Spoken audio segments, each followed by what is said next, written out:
大家好，欢迎收看爱上电子。今天咱们接着修这个可调电源。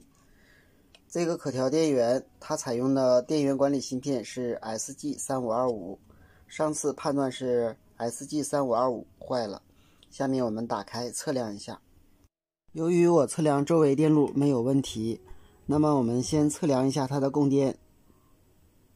12角是接地，15角和13角是供电。我们看15角12伏正常，13角12伏正常，16角正常是5伏，5.10 伏偏高，有的时候长时间开机会达到10伏。下面我们就把这个 SG3525 给它更换掉。买了几个 SG3525， 下面我们给它更换上。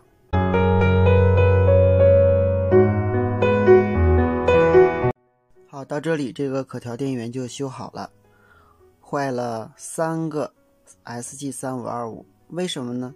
一开始呢，我以为是这个元件坏了，我把它换了。换了以后呢，发现这个芯片发烫，我以为是假元件，我又给它换了一个，发现还发烫。这样呢，我就要找一下原因了。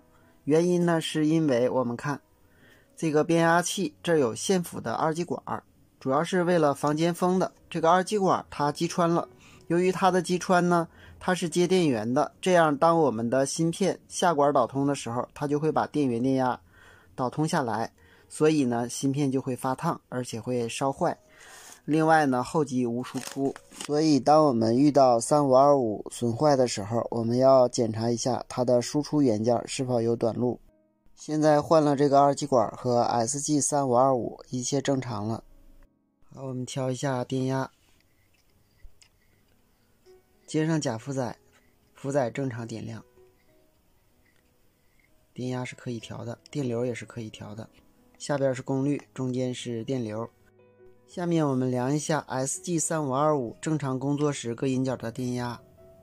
好，我们把黑表笔接地，一角是稳压引脚，我们测量一下。这个引脚的电压呢，是根据我们的电压调整改变的。二角与一角电压相同，三角是0伏，四角0.48， 五角 2.08 伏，六角 3.74， 七角 1.99， 八角 1.41，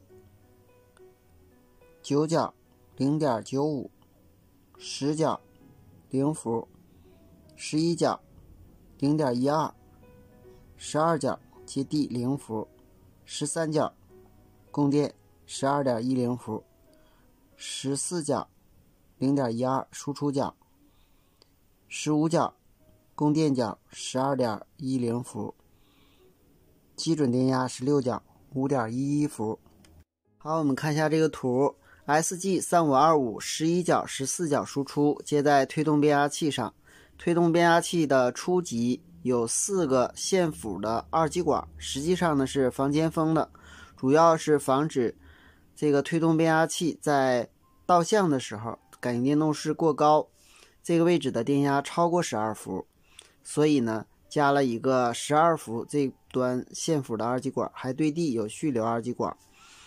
刚才是这个12伏到变压器的这个二极管击穿了一个，所以呢导致芯片在导通的时候下管会把这个12伏直接导通到地，所以芯片会发烫，时间长了呢甚至会烧坏。现在芯片更换完了，二极管更换了，已经正常工作了。这个呢就是它的推动变压器，这端是次级输出推动2个功率管的。好，今天咱们就到这里，谢谢大家，再见。